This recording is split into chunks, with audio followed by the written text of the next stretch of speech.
হ্যাঁ। আচ্ছা দেখো, বায়ুমণ্ডলের তাপমাত্রা সীমা কত? ঠিক আছে, মানে আমরা যেটাকে বায়ুমণ্ডল বলি, সেটার তাপমাত্রা সীমা হলো মাইনাস থেকে শুরু, -92 ডিগ্রি সেলসিয়াস থেকে 1200 ডিগ্রি সেলসিয়াস পর্যন্ত। স্যার বায়ুমণ্ডলটা কত দূর, মানে ওজোন স্তর পর্যন্ত নাকি নিচে? বায়ুমণ্ডল হলো আরো বড়, মানে কত কিলোমিটার আছে এটা? ওই যে এটা হলো তোমার 500 কিলোমিটার।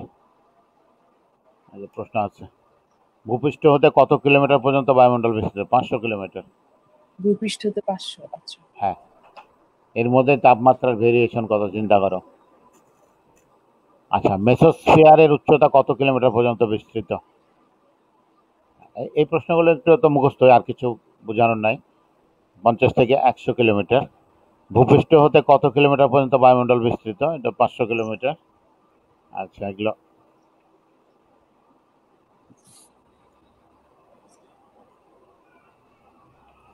আচ্ছা, 4 নাম্বার কোয়েশ্চেন।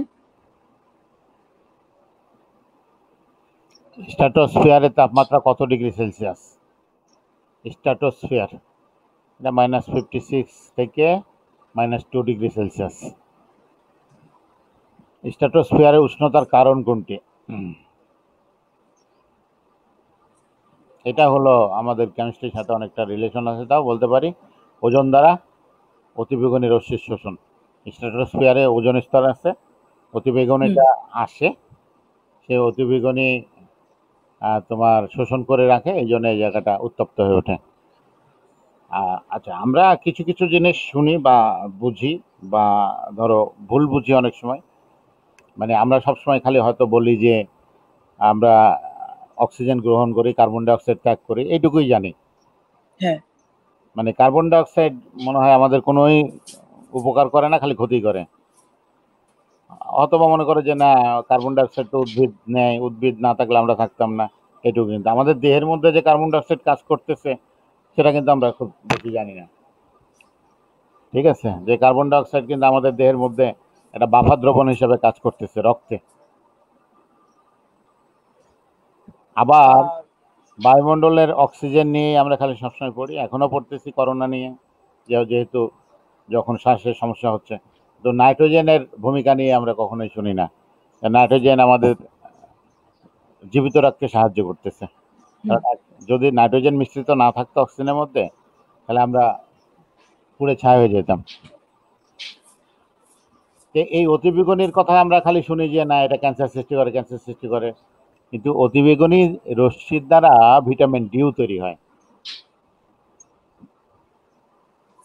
আমাদের মানে যদি তুমি সকাল 10টা থেকে দুপুর 3টা, অনেকের মধ্যে ভুল ধারণা আছে, অনেক বড় বড় ব্যক্তির মধ্যে ভুল ধারণা আছে। মনে করে যে সকালের রোদ অথবা বিকালের রোদে ভিটামিন ডি আছে, আর অন্য সময়গুলোতে অতিবেগুনি রশ্মি আছে, ক্যান্সার হবে। হ্যাঁ, তোমাকে বেশি টাইম না, 20 মিনিট প্রতিদিন। হ্যাঁ, সকাল 10টা থেকে 3টা গ্রীষ্মকালে, আর শীতকালে হলো সকাল 9টা থেকে 2টা, এরকম। ওই সময় যে অতিবেগুনি রশ্মি আছে কিছু, সেটা ভিটামিন ডি তৈরি করে। এটাও আমাদের রোগ প্রতিরোধ ক্ষমতার জন্য খুবই গুরুত্বপূর্ণ।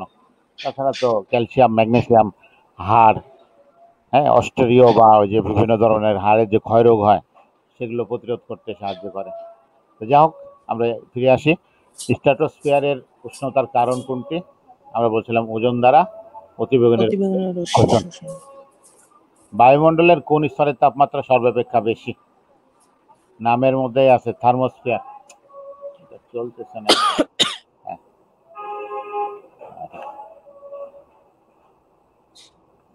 কাজ করতেছে না। এটা হলো থার্মোস্ফিয়ার। বায়ুমণ্ডলের নাইট্রোজেনের আংশিক চাপ কত? এটা হলো তার ওই যে পার্সেন্টেজের মতো, প্রায় 0.78 অ্যাটমসফিয়ার। বুঝতে পেরেছ? হ্যাঁ।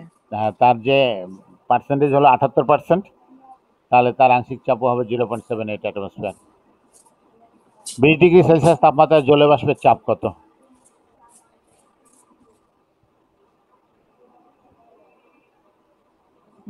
দিছে এটাও তোমার মোটামুটি ওই তার আনিক ভরের কাছাকাছি।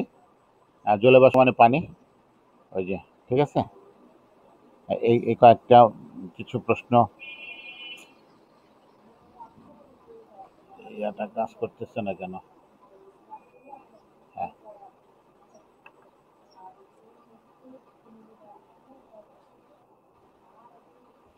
আচ্ছা, ঘূর্ণিঝড়ের স্যার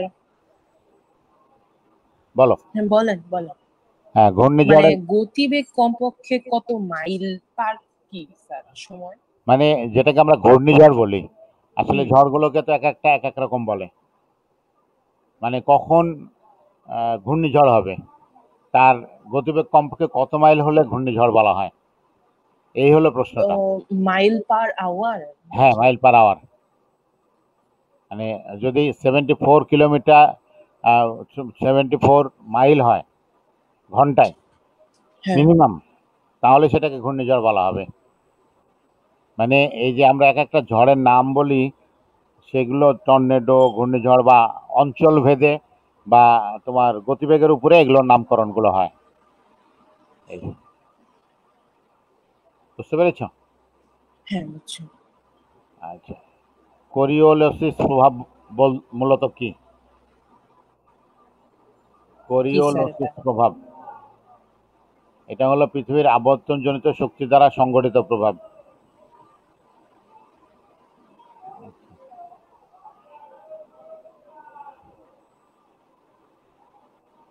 এগারো গেল না? প্রশ্ন কয়টা প্রশ্ন? 11। হ্যাঁ, এই তাপমাত্রায় নিম্নচাপ না স্যার 11 হয় নাই। 11 হয় না। এই যে আমার একটু ইয়াটা সমস্যা করতেছে আর কি, যে তোমার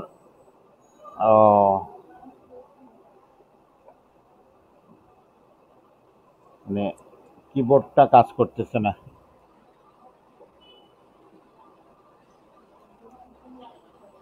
হ্যাঁ, সমুদ্র পৃষ্ঠের তাপমাত্রা greater than or equal to 27 degree Celsius হলে কেন ঘূর্ণিঝড় সৃষ্টি হয়? এই তাপমাত্রায় বাতাসের গতিবেগ বৃদ্ধি পায়। এই তাপমাত্রায় বায়ুতে প্রচুর জলবাষ্পের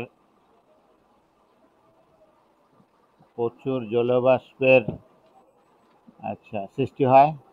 এই তাপমাত্রায় নিম্নচাপ সৃষ্টি অনুকূল। এই তাপমাত্রায় জলবাষ্পের ঘনীভবন, প্রচুর তাপের উদ্গরণ ঘটে। আচ্ছা, আমাদের প্রশ্নটা ছিল কি, সমুদ্রপৃষ্ঠ তাপমাত্রা এত হলে কেন ঘূর্ণিঝড় সৃষ্টি হয়? আমরা জানি ঘূর্ণিঝড় সৃষ্টির মূলে যেটা কারণ, সেটাকে তো আমরা বলি যে মূলত কি নিম্নচাপ সৃষ্টি হয়, তাই না? নিম্নচাপ। হুম। কিন্তু এখানে উত্তর দিচ্ছে যে তাপমাত্রায় বায়ুতে প্রচুর জলবাষ্পের সৃষ্টি হয়। আচ্ছা, জলবাষ্পের সৃষ্টি হলে, যদি এই তাপমাত্রায় জলবাষ্পের সৃষ্টি হয়, তাহলে জলবাষ্পটা কি হয়, ওখান থেকে উড়ে চলে যায়। চলে গেলে ওখানে একটা ভ্যাকুম তৈরি হয়। ভ্যাকুম তৈরি হলে তখন নিম্নচাপের সৃষ্টি হয়। এর মধ্যে উত্তর আছে কিন্তু, এই জন্য ওরা খ উত্তর দিয়েছে। হ্যাঁ, মানে প্রথমে তো নিম্নচাপ হয় না, প্রথমে তো তোমার অন্য কিছু হবে, তারপর তো নিম্নচাপ হবে, এটাই হবে। ঠিক আছে, খ উত্তর। মানে এই হুম। তাপমাত্রায় প্রচুর পরিমাণ জলীয়বাষ্পের সৃষ্টি হয়। প্রচুর পরিমাণ জলীয়বাষ্পের সৃষ্টি হলে জলীয়বাষ্পগুলো এখান থেকে অন্য জায়গায় চলে যায়, তখন তোমার নিম্নচাপ সৃষ্টি হয়। আচ্ছা, বয়েলের সূত্র কত সালে আবিষ্কৃত হয়? এই স্যার ধরনের এগুলো আসবে এগুলো তো আসার কথা না। হ্যাঁ, সাল। 1662। হ্যাঁ, নিয়ন গ্যাসের ঘনত্ব সর্বোচ্চ হবে কোন শর্ত? ঘনত্ব। আচ্ছা, ঘনত্ব ইকাল টু ঘনত্ব চাপ, সর্বোচ্চ হবে কোন শর্ত? এই প্রশ্নগুলো এটা আমরা কেমনে বের করবো স্যার? এগুলো বাদ দিয়ে আমরা এখানে 14 থেকে শুরু করি। আমাদের কেমিস্ট্রি শুরু হলো আসলে এখান থেকে। একটি দীর্ঘ নলের দ্বারা শুষ্ক অ্যামোনিয়া ও HCl এর দুটি বোতল যুক্ত আছে। একসঙ্গে নলের প্রান্ত দুটি খুলে দিলে কোন স্থানে অ্যামোনিয়াম ক্লোরাইডের সাদা ধোঁয়ার সৃষ্টি হবে? HCl এর প্রান্তে। হ্যাঁ, HCl এর বোতলের প্রান্তে। ঠিক আছে, কারণ হলো এর ব্যাপন হার কম। একটি অক্সিজেন অণুর ভর কত? একটি অক্সিজেন অণুর ভর।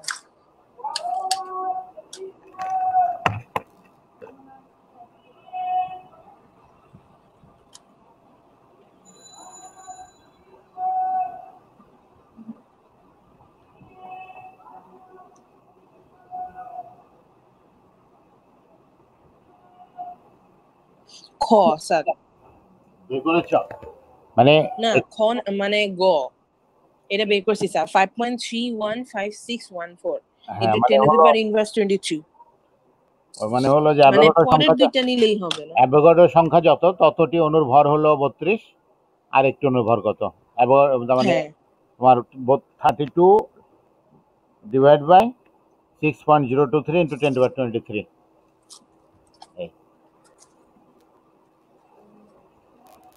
এসআই এককে মোলার গ্যাস দ্রব্যকের মান কত?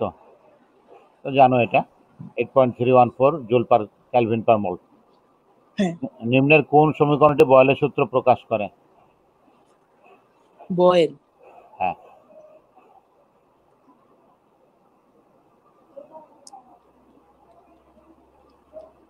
গ P1 equal to P2 V2 হ্যাঁ। আচ্ছা 18 নম্বর প্রশ্নটা দেখো, এদিকে হলো চাপ আর এদিকে হলো আয়তন, চাপ আয়তন। আচ্ছা নিম্ন সূত্রানুসারে ভি এর মান কত ডেসিমিটার কিউব? 0.3 ডেসিমিটার কিউব 0.3 তো এই জায়গায়, ও ভি না এটা ভি আচ্ছা এই জায়গায়, মানে এই যে দাঁড়ান স্যার 1 মিনিট হ্যাঁ তুমি এই যে সূত্র ফেলো P1 V1 equal to P2 V2 তিনটা মান দেওয়া আছে, খালি এটা বের করতে হবে। হ্যাঁ স্যার ওইটা হবে হচ্ছে 0.125 ক হ্যাঁ ঠিক আছে। হুম আচ্ছা নিম্নের কোন ক্ষেত্রে বয়লের সূত্রে বিচ্যুতি ঘটে? বয়লের সূত্র নিম্ন তাপমাত্রা উচ্চ চাপ, উচ্চচাপ অর্থাৎ যেটা আমরা অ্যামেগার পরীক্ষা বলি বা আদর্শ গ্যাসের কথা বলি সেটাই। ওই যে আমরা যেটা বলি একটা যে পিভি বনাম পি যে লেখচিত্র অঙ্কন করি, সেখানে যত উচ্চ তাপমাত্রা দেওয়া হয় আর যত তোমার চাপ কমানো হয় ততই বেশি আদর্শ গ্যাসের মতো আচরণ করে। উল্টা করলে বেশি বিচ্যুতি ঘটবে, তাপমাত্রা যত কমানো হবে আর চাপ যত বাড়ানো হবে তত বেশি তোমার বিচ্যুতি ঘটবে। আচ্ছা আচ্ছা হ্যাঁ, স্থির তাপমাত্রায় 50 লিটার আয়তন একটি সিলিন্ডারে 15 অ্যাটমসফিয়ার চাপে বায়ুপূর্ণ আছে। যদি বায়ুচাপ 1 অ্যাটমসফিয়ার করা হয় ও সিলিন্ডারের মুখ খোলা হয় তবে কত লিটার বায়ু ওই সিলিন্ডার থেকে বের হয়ে যাবে? স্থির তাপমাত্রায় 50 লিটার আয়তন, আয়তন হলো তোমার তাপমাত্রা যেহেতু স্থির তাহলে বয়লের সূত্র, আয়তন হলো প্রথমে 50, একটি সিলিন্ডারে এত চাপ আছে, যদি বায়ুচাপ 1 অ্যাটমসফিয়ার করা হয়, চাপ কমানো হলো ও সিলিন্ডারের মুখ খোলা হয় তবে কত লিটার বায়ু ওই সিলিন্ডার থেকে বের হয়ে যাবে? অর্থাৎ আমরা কি করব, পরের ভিটা বের করব, P1 V1 equal to P2 V2, দ্বিতীয় আয়তনটা বের করব, আয়তন বের করার পর বিয়োগ করব এটা থেকে, বাকিটা বের হয়ে যাবে। 50 লিটার তো থাকবেই, বাকিটা বের হয়ে যাবে। হ্যাঁ বের করো। আচ্ছা স্যার 750 বের হওয়ার কথা উত্তর, 750 থেকে 50 বিয়োগ করলে 700, স্যার 700 উত্তর কত আসছে? 750 না, মানে বের হয়েছে কত ভি? আমার তো আসছে 750 কিন্তু হ্যাঁ এখানে তো দেওয়া 700 তো না 750 থেকে 50 বিয়োগ করতে হবে, 50 তো থাকবে।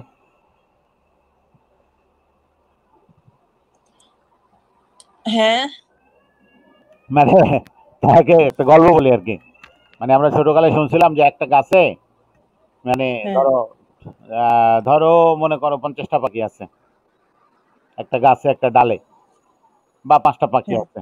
একটা শিকারী গুলি করে একটা পাখি মারলো, আর কয়টা পাখি থাকলো? তখন একটাও না সবাই বিয়োগটা করে বলতো যে এতটা পাখি থাকলো, কিন্তু উত্তর বলতো যে মানে প্রশ্নকর্তা বলতো যে একটাও না, কারণ ওই গুলির শব্দ সব উড়ে পালাবে। এখানে মজার ব্যাপার হলো তুমি যখন সিলিন্ডারের মুখ খুলে দিবা তখন সিলিন্ডারে কেন থাকবে গ্যাস? হ্যাঁ সিলিন্ডারের মুখ খোলা পাইলে কি সিলিন্ডারে গ্যাস থাকে? না আচ্ছা তাহলে থাকে না, তারপরেও আমরা ধরে নিচ্ছি যে ওই 50 লিটার তো থাকবেই, অতিরিক্ত যে আয়তনটা হচ্ছে সেটাই বের হয়ে যাবে। তাহলে আমাদের দ্বিতীয় আয়তনটা হচ্ছে 750, এই 50 বিয়োগ করলে 700টা বের হয়ে যাবে, 50 থাকবে, তর্কে যাবে না। 50 বুঝতে পেরেছ? আচ্ছা স্থির তাপমাত্রায় 1000 কিলোপ্যাসকেল চাপে মার্বেল সহ কোনো গ্যাসের আয়তন 150 সিসি এবং 1500 কিলোপ্যাসকেল চাপে মার্বেল সহ গ্যাসের আয়তন 120 সিসি হলে মার্বেলের আয়তন কত? আচ্ছা, এখানে কি করতে হবে তোমাকে, মানে এটাও তোমার দেখো তাপমাত্রা স্থির বয়েলের সূত্র P1 = P2V2। P1 তো ঠিক আছে, P2 তো ঠিক আছে, কোনো সমস্যা নেই, কিন্তু আয়তনে যেটা হবে তোমাকে মার্বেল সহ কোনো গ্যাসের আয়তন, এই 150টা হলো মার্বেল সহ, তাহলে শুধু গ্যাসের আয়তন, মার্বেলের আয়তন যদি আমরা এক্স ধরে নিই, তাহলে প্রথম ক্ষেত্রে গ্যাসের আয়তন হলো 150 মাইনাস এক্স, আর পরের ক্ষেত্রেও গ্যাসের আয়তন হলো 120 মাইনাস এক্স। এই এক্সটা বের করতে হবে। হ্যাঁ, তাহলে আমরা পেলাম 1000 into 150 minus x equal to 1500 into 120 minus x. X এর মানটা বের করো।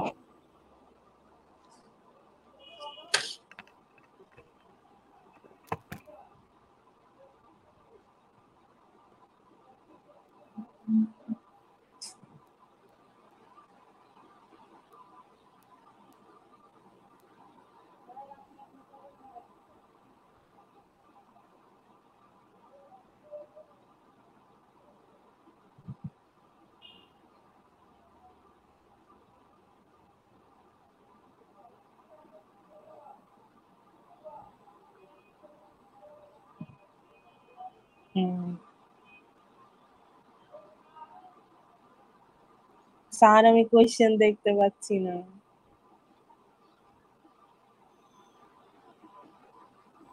স্যার ঠিক আছে, আর লাগবে না। হয়েছে? বলা হয়েছে না?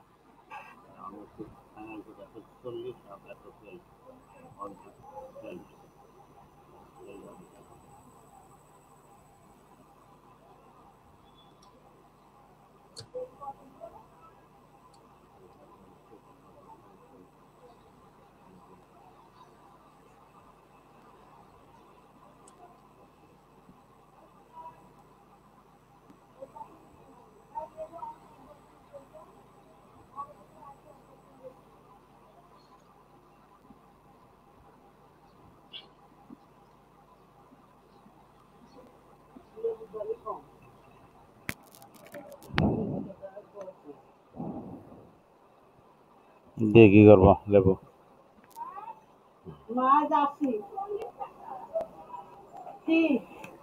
হয়েছে? Sir 1 minute. 155 আসে। 155 এদের 60 আসছে। তাহলে আমি ভুল করছি স্যার, আর একবার করে দেখি।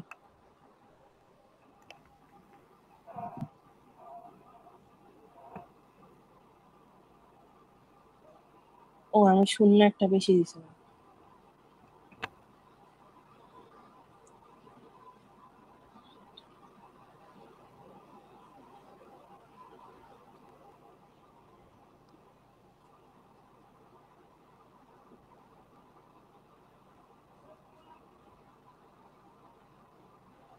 সিক্সটি, হ্যাঁ।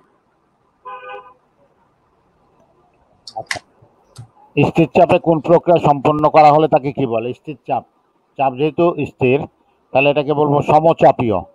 সমচাপীয়কে ইংলিশে বলা হবে আইসোবার। আইসো মানে এক, আর বার মানে চাপ আর কি এখানে, ঠিক আছে, আইসোবার। যদি তোমার সমতাপ হতো, তাপ স্থির হইতো, তাহলে আইসোথাম, আর অন্য নামগুলো তো অন্য জিনিস। 1 গ্রাম কার্বনে কতটি পরমাণু আছে? তো ইয়া করবা, পরমাণু মানে হলো অ্যাভোগাড্রো সংখ্যাকে ভাগ দিবা 12 দিয়ে। 1 গ্রাম কার্বন মানে 12 গ্রাম, তাহলে অ্যাভোগাড্রো সংখ্যা ভাগ 12 আচ্ছা, করো, আসে কিনা দেখো।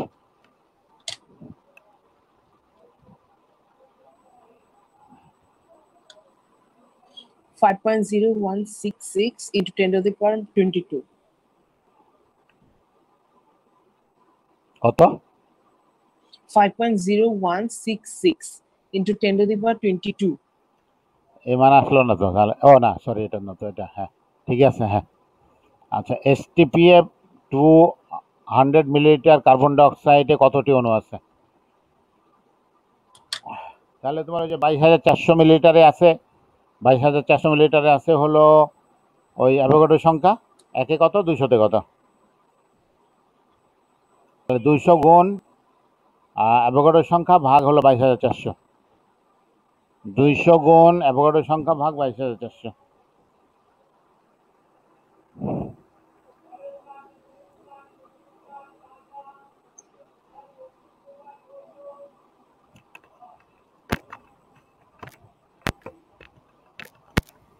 বাইশ হাজার চারশো কেন? 22.4 লিটার 1 মোল গ্যাসের আয়তন, তো মিলিলিটারে নিয়ে গেলে কত হবে? 22,400, 22.4 লিটার না 1 মোল গ্যাসের আয়তন। হুম, তো ওটাকে তো মিলিলিটারে নিতে হবে, কারণ এটা তো মিলিলিটার, 200 মিলিলিটার, অথবা 200 মিলিলিটারকে লিটারে নিতে হবে। বুঝছি। 2টা লিটার নিতে হবে, 2টা মিলিলিটার নিতে হবে। ও মিলিলিটার দিয়ে আমি খেয়াল করি। তাহলে এটা 5.375 into 10 to the power 21। এটা লিটার নিয়ে যাও, তাহলে এটা 0.2 হয়ে যাবে, ছোট হয়ে যাবে তাহলে আরো। 22.4 লিটারে আছে হলো অ্যাভোগাড্রোর সংখ্যা, একই কত, 0.2 দিয়ে গুণ দাও। 5.375 into 10 to the power 18। আসে না উত্তর? 18 তো নাই। আচ্ছা, তা আমি বলি আবার, দেখো তুমি গুণ করো, 6.003 into 10 to the power 23 গুণ হলো 0.2 ভাগ 22.4, ছোট করে দিলাম। এটা আবার আছে 5.37767 into 10 to the power 21। তাহলে তো আসে। তাহলে আগেরটা কি হয়েছিল? আগেরটা কথা ভুল হয়েছে, আবার আগেটা করো তো দেখি। 6.023 into 10 to the power 23 গুণ 200 ভাগ হলো 22,400, 22400। তাই তো দিছিলাম। কি রে, এটা আবার ঠিক আসছে। আচ্ছা,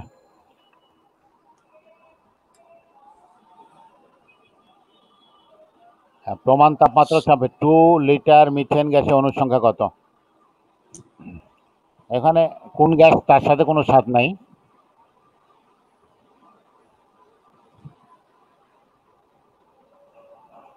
ওই 2 গুণ অ্যাভোগাড্রোর সংখ্যা ভাগ 22.4। এটার অ্যান্সার আসছে 5.377 10 to the power 22। ঠিকই আছে। খ। আদর্শ গ্যাস সমীকরণ থেকে মোলার ভর নির্ণয়ের সম্পর্ক সঠিক। মোলার ভর ক। আণবিক ভর। খ। হ্যাঁ, মোল ভগ্নাংশ বলতে কি বোঝায়? উপাদানের মোট সংখ্যা বাই মিশ্রণের মোট মোল সংখ্যা। হ্যাঁ, কোনটি ব্যাপনের হার বেশি? ব্যাপনের হার বেশি, গ। আণবিক ভর যেটার কম। এত এই সূত্রটি হলো, এটা হলো আর, হ্যাঁ, আর সমানুপাতিক √/d, এটা হলো গ্রামের। না, এটা সূত্রটা ভুল আছে, আর সমানুপাতিক 1/√/d, 1 আছে উপরে, তাহলে হবে গ্রামের ব্যাপন সূত্র। আচ্ছা, কোন তাপমাত্রায় m ভর বিশিষ্ট একটি গ্যাস অণুর বর্গমূল গড় বর্গবেগ আরএমএস বেগ ভেলোসিটি প্রত্যক্ষভাবে সম্পর্কিত? কোন তাপমাত্রায় m ভর বিশিষ্ট একটি গ্যাস অণুর বর্গমূল গড় বর্গবেগ। এটা বুঝলাম না স্যার কোশ্চেনটা। কোন তাপমাত্রায় m ভর বিশিষ্ট একটি গ্যাস অণুর বর্গমূল গড় বর্গবেগ প্রত্যক্ষভাবে সম্পর্কিত? তাপমাত্রা কই? না, সেটা না, এটা আসলে করতে গেছে সূত্রটা 1/√/m, মানে ওই যে ভর যদি দেওয়া থাকে, ঠিক আছে, এই যে মানে এই যে এখানে যেটা, এটাও তো না, এটা তো হলো গ্রামের ব্যাপন সূত্র, আর এটা হলো তোমার c=√3RT/m। অন্যগুলো যদি √, হ্যাঁ, মানে ব্যাপারটা হয়েছে কি, আমরা যে আরএমএস বেগের সূত্র লিখি c=√3RT/m, এখন ওরা যেটা বলতে চাইছে যে ধরো 3RT সব যদি ধ্রুবক থাকে তাহলে কোনটা হবে? খালি রুট ওভার 1/√m হবে। আচ্ছা কোন তাপমাত্রায়, ধরো তাপমাত্রা স্থির 3 আর টি, 3 তো স্থির, হুম আরও স্থির, তাপমাত্রাও স্থির, তাহলে কি হইলো, খালি এম থাকলো। কোন তাপমাত্রায় এম আচ্ছা ভর বিশিষ্ট কোনো একটি গ্যাস অণুর বর্গমূল, বুঝতে না না লিখে খাবো। না স্যার বুঝছি। আচ্ছা হ্যাঁ, গ্রামের ব্যাপন সূত্র কি? গ হ্যাঁ, এখানে ভুল ছিল আর কি। হ্যাঁ ঠিক আছে, এইটাই কারেক্ট, এভাবে লিখতে হবে। আর সমানুপাতিক 1/√d। স্থির তাপমাত্রায় আরএমএস বেগের সঠিক ক্রম কোনটি? আণবিক ভর যত কম তত আরএমএস বেগ বেশি। Hydrogen, nitrogen, carbon dioxide. ঠিক আছে, বুঝেছো? হ্যাঁ অ্যামোনিয়ার ব্যাপনের হার এত অপেক্ষা কত গুণ বেশি? এই বেশিটা কিভাবে বের করবা? জাস্ট তুমি খালি উপরে নিচে বসাই দিবা। এটা কত? এটা হলো আণবিক ভর কত, 44, আর এটা কত, 17, ভাগ করবা, শেষ। না, এটা ভাগ করলে হ্যাঁ, তারপর ভাগ করে আবার রুট করতে হবে। হ্যাঁ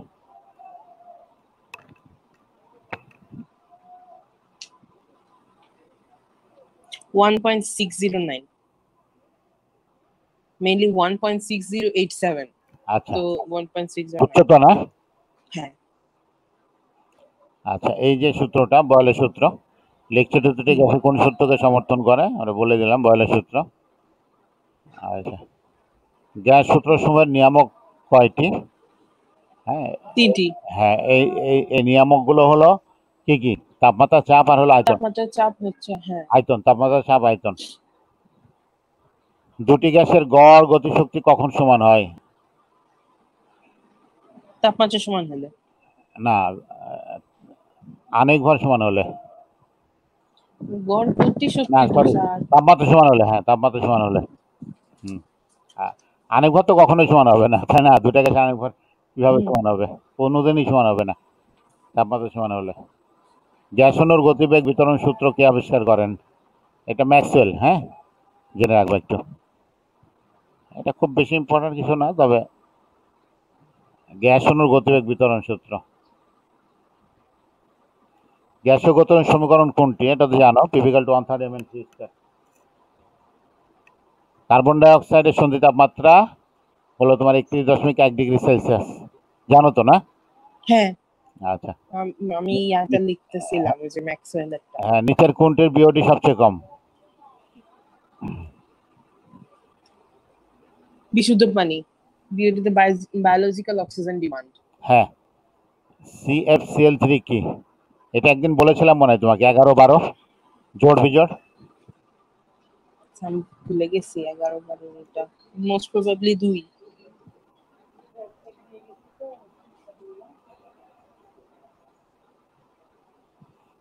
এই যে এটা বিজোড়, এটা বিজোড়, বিজোড় হলে 11, আর যদি এটা আচ্ছা 2 এটা 2 হয়, জোড় হয়, তাহলে 12। এটা বলেছিলাম একদিন। এটা সিএফসি আচ্ছা 11, একদিন বলেছি তোমাকে, এমসিকিউ। হ্যাঁ লেখা আছে আমার কাছে। মনে আছে? মনে পড়ে? হুম হ্যাঁ, মানে হ্যাঁ যদি তোমার এই কার্বনের যোজনে তো 4, হ্যাঁ 4টা তো হ্যালোজেন থাকবে এখানে। যদি এটাও দুটো এটাও দুটো থাকে, তাহলে হলো হ্যাঁ 12। তাইলে আর 12, আর আর এটা যদি বিজোড় থাকে এক তাহলে 3 11 থাকে, বলছি। 1 3 থাকে, তাহলে হলো 11 বিজোড় থাকে। অ্যাসিড জল দ্রবণে হাইড্রোজেন আয়ন দান করে, এটি কার মতবাদ? এটা হলো আর্হিনিয়াসের মতবাদ। আর্হেনিয়াস। হ্যাঁ,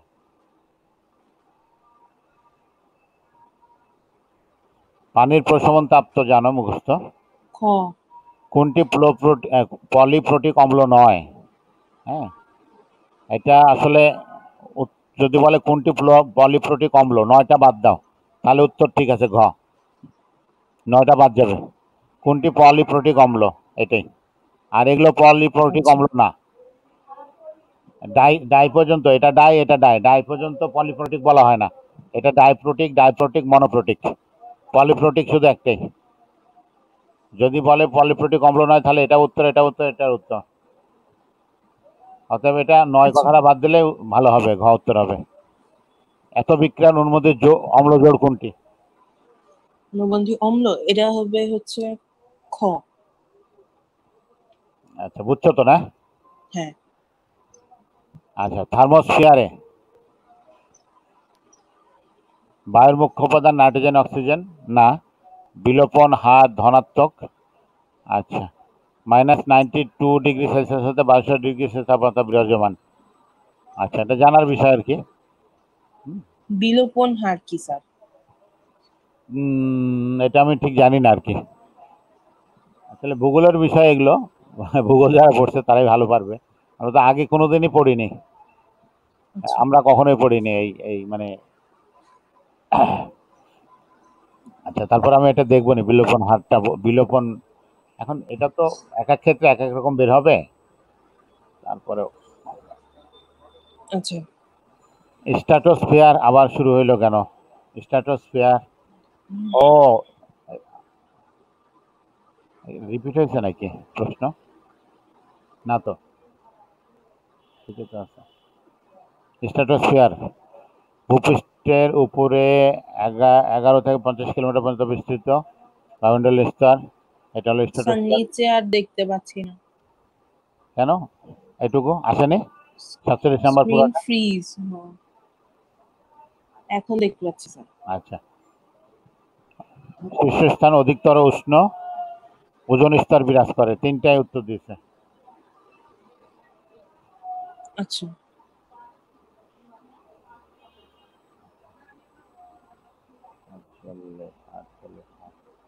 আচ্ছা, মোলার গ্যাস ধ্রুবক আর গ্যাসের প্রকৃতির উপর নির্ভরশীল?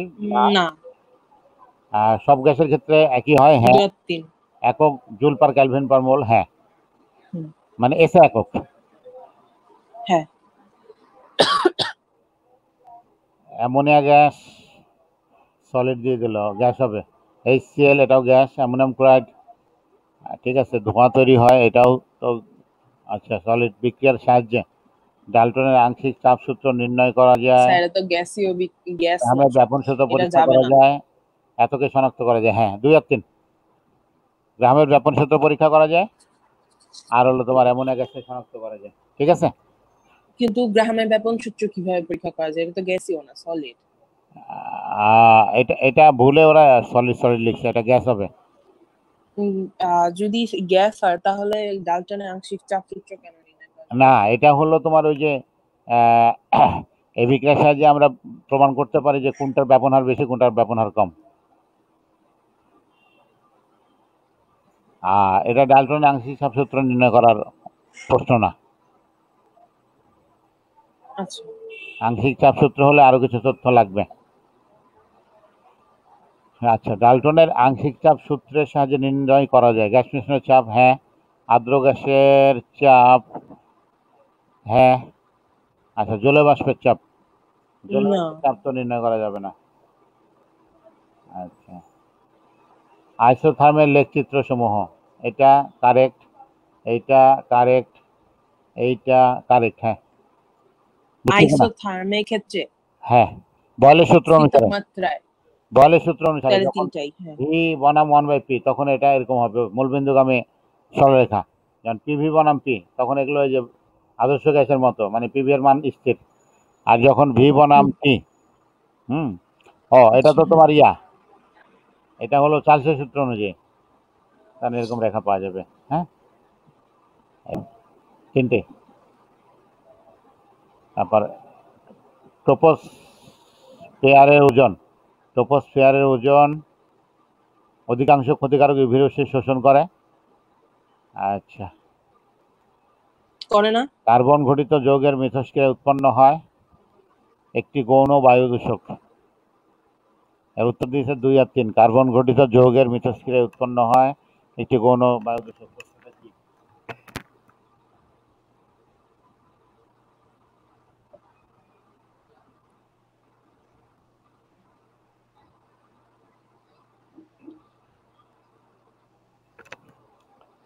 আচ্ছা, ট্রপোস্ফিয়ারের ওজন, ওজন স্তর না কি বুঝেছে? ওজন তো ট্রপোস্ফিয়ারে না, ওটা তো স্ট্র্যাটোস্ফিয়ারে। যেটা তাহলে স্যার কোশ্চেনে ভুল। হ্যাঁ, স্ট্র্যাটোস্ফিয়ারে ওজন থাকে। আচ্ছা, আমরা এটা বাদ দিয়ে যাই।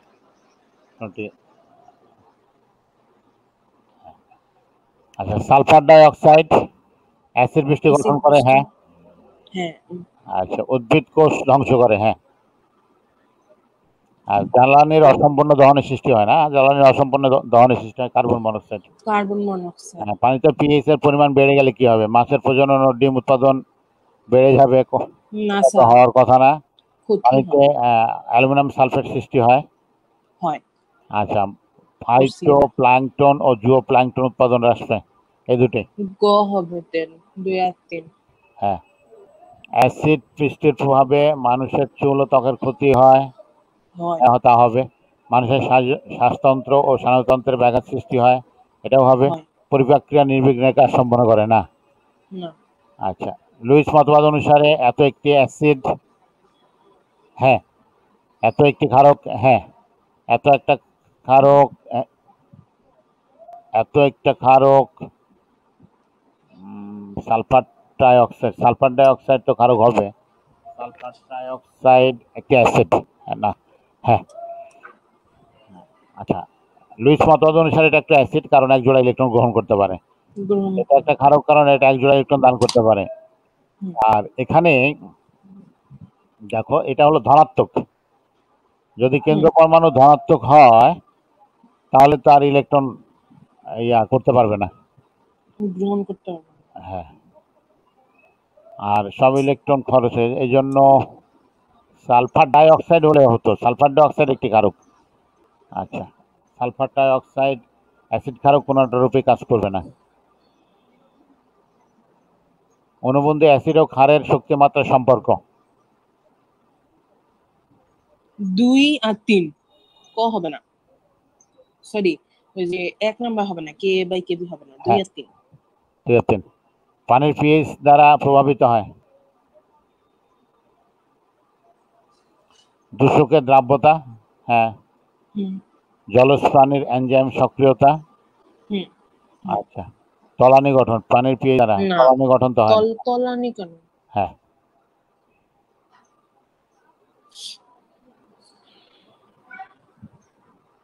আচ্ছা, এই যে প্রশ্নটা আমরা দেখতে পাচ্ছি, লিখিত উদ্দীপকের এক্স এর মান কত হওয়া সম্ভব, এটা তো আমরা জানি।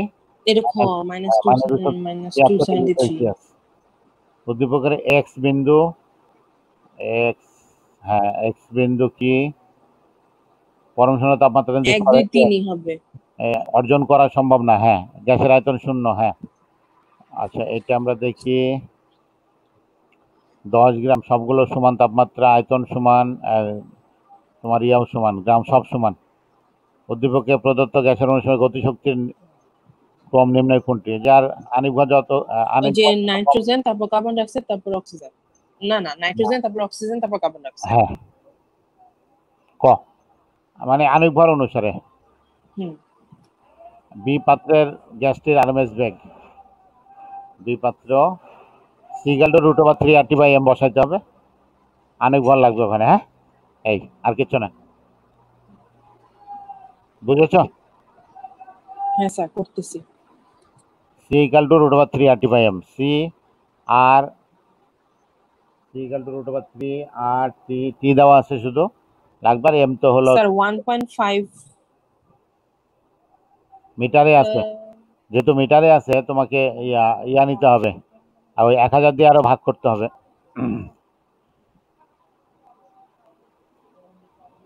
মানে সি ইকাল টু √3, আর হলো 8.314, টি হলো কত, 25 না, এর সাথে 273 যোগ করো, 298, ভাগ হলো 32 ইন্টু 1000। স্যার এটার অ্যান্সার হচ্ছে 47.86। এটা, হ্যাঁ, ওরা এটা আমার এখানে অ্যান্সার আসছে 47.86, তারপর হচ্ছে 308। তো এটা খ অ্যান্সার আসে। তুমি উত্তর প্রশ্নটা বসাইছো কিভাবে? সি ইকাল টু স্যার √ওভার দিয়ে 3 ইন্টু 0.082 ইন্টু 273 প্লাস না 25। না, ওটা তো নেওয়া যাবে না, 0.082 নেওয়া যাবে না, ওখানে নিতে হবে 8.316।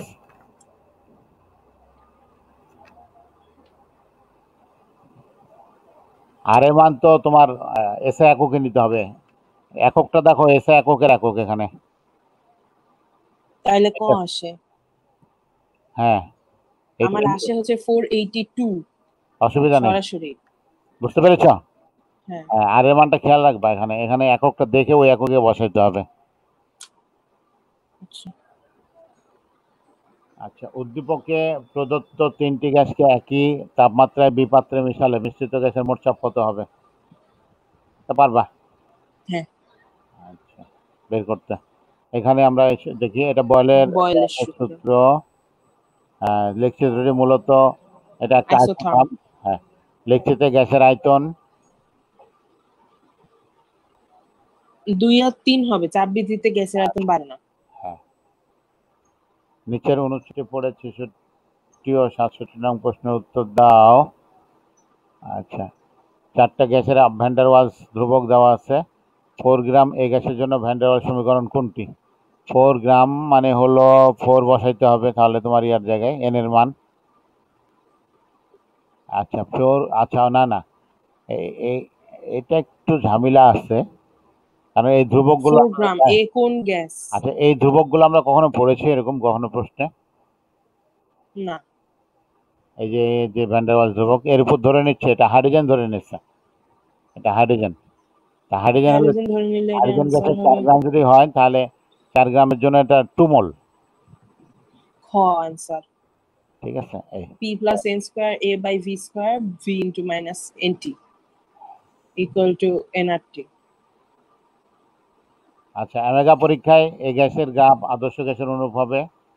আহ, এ তো বলছিলাম হাইড্রোজেন। ঠিক আছে, হাইড্রোজেন আদর্শ গ্যাস। হ্যাঁ, ডি সবচেয়ে বেশি বিচ্যুতি প্রদর্শন করবে। হ্যাঁ, যেটা ধ্রুবক যত বেশি সেটা সবচেয়ে বেশি বিচ্যুতি করবে, আর ধ্রুবক যত কম তত কাছাকাছি যাবে। ডি সরলরৈখিকভাবে বৃদ্ধি পেলেও সি প্রথমে একটি ন্যূনতম মানে পৌঁছাবে। আর ধ্রুবক দিয়ে আমাদের তুলনা করে নিয়ে চিন্তা করতে হবে, জানি তো আমরা। বিক্রিয়ার আলোকে 68 থেকে 70 নং প্রশ্নের উত্তর দাও। 68 থেকে 70। হ্যাঁ, এ হাইড্রোজেনের সাথে বিক্রিয়া করে বি কার্বন ডাইঅক্সাইডের বিক্রিয়া ইউরিয়া, তার মানে এটা হলো তোমার নাইট্রোজেন। তাহলে এটা অ্যামোনিয়া হলো, কার্বন ডাইঅক্সাইডের বিক্রিয়া করে ইউরিয়া হলো। এটা হলো আচ্ছা নাইট্রোজেন, নাইট্রোজেন। এটা হবে অ্যামোনিয়া, ইউরিয়া। উদ্দীপকের এর নিচের কোনটি? তো নাইট্রোজেন। হ্যাঁ, নাইট্রোজেন। হ্যাঁ বীজগঠিত কত প্রকার বন্ধন বিদ্যমান? বীজকের মধ্যে 2টা, অ্যামোনিয়া তো, হুম অ্যামোনিয়ার মধ্যে তো এক প্রকারই, সরি, হ্যাঁ, শুধু হুম সমযোজী। উদ্দীপকের বি পদার্থটি তো খাদ্যধর্মী, ঠিক আছে। ধর্মী হাইড্রোজেনের হাইড্রক্সাইড না, হাইড্রাইড, ওকে ঠিক আছে। হাইড্রাইড। আর বজ্রপাতের সময় তৈরি হয় না, না বজ্রপাতের সময়। বজ্রপাতের সময় তৈরি হয় তো নাইট্রিক অক্সাইড। আচ্ছা, হয়তো এ পর্যন্তই। কেমন হলো প্রশ্ন? আচ্ছা, ঠিক আছে। হ্যাঁ আচ্ছা, তাহলে আগামী দিনে আমরা জৈব রসায়ন শুরু করবো। হ্যাঁ, আচ্ছা।